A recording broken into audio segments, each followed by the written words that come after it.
Yang kakabsat, mga bunsoy, dito tayo ngayon sa Diplomat Hotel, Baguio City. Dito tayo. Ganda ng view nun sa kabila. Andun yung dalawang radar oh. Yun sa Tuktok. San Luis yata, Dongtogan. Next balik natin talagang project eh. Talaga pupuntahan ko yan. Dongtogan yun, Dongtogan. Yung dalawang ano doon. Tapos, san ano yata sa baba. Ganda rin ng view sa baba. Ano? Yun, oh. Ikot-ikot na tayo sa Diplomat Hotel. Upload videos lang po ha. Yan.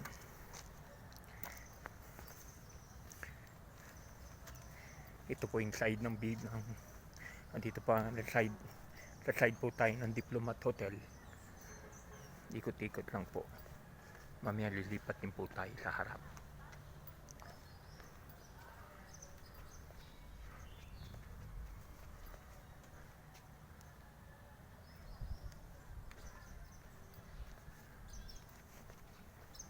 Hindi na daw po talaga pwede pumasok sa loob kasi parang ano rin daw, marupok na daw talaga yung mga ano. May mga part na marupok na daw po. May mga nalalaglag na daw na parts ng mga bricks. Pero ang ganda sana dun sa Tuktok. May view deck dun sa Tuktok eh. Tapos may cross.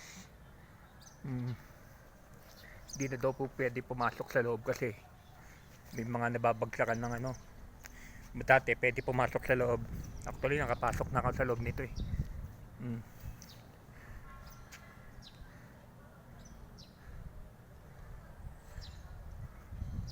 Nakapasok na ako sa loob dito noon.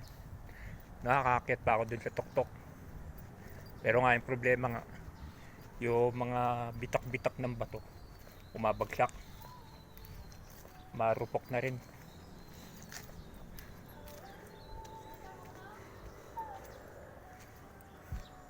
Ito yung gilid din ng ano, ito yung front entrance. Hindi, ito yung gilid na entrance ng gilid na facade ng ano, Diplomat Hotel.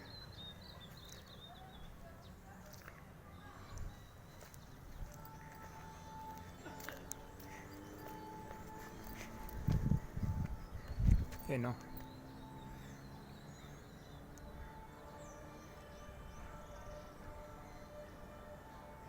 Mamaya lilipat tayo sa Lourdes sa baba.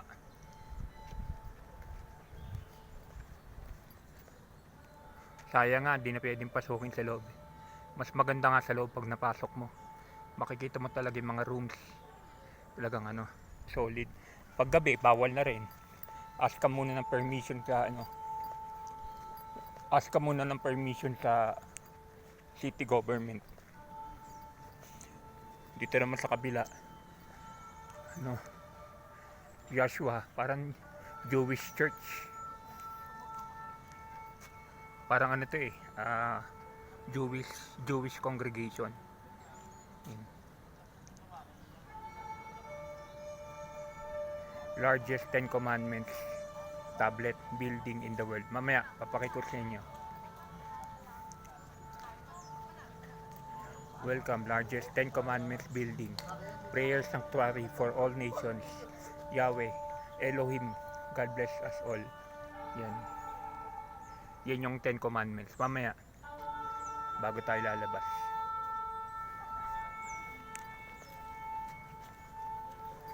Elohim. Yan o. Dito tayo ngayon sa papasok na tayo dito sa main entrance ng ano. Main entrance ng Diplomat Hotel. Yan.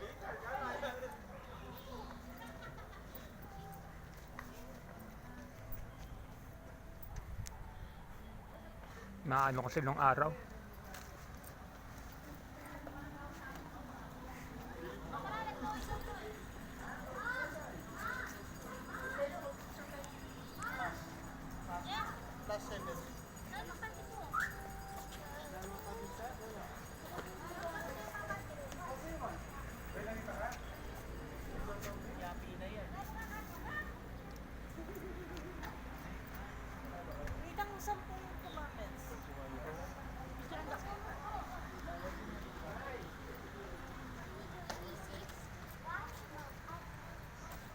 Yung po yung cross sa taas. Kita niyo po yung cross sa taas.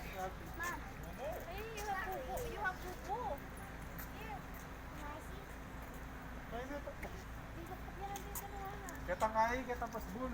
Binaw lang yung tangay. Sabi mo, wala akong mutuloy. Ito po yung loob. Ganda po sana makapasok sa loob eh.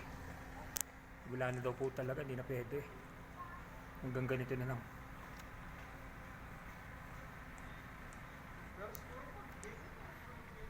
Yun po yung fountain sa gitna. May fountain po dyan sa gitna.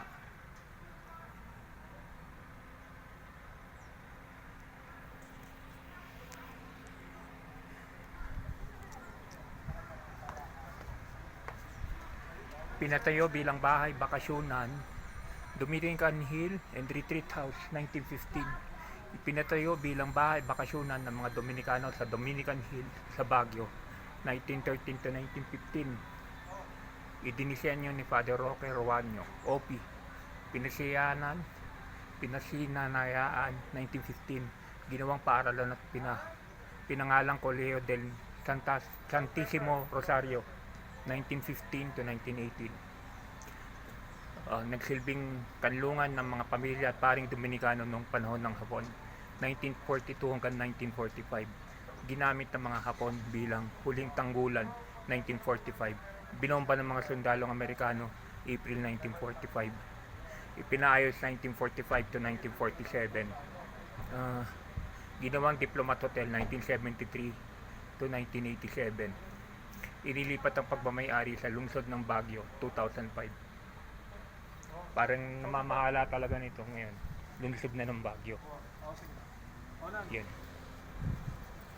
Tinan nyo yun sa labas. Oh. Balbalay dun sa baba. Mamaya sa Lourdes, mas maganda.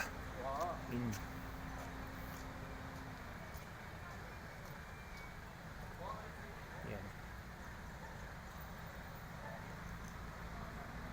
Out na natin kakabsat mga bonsai. Out na natin. Upload videos lang po. Salamat.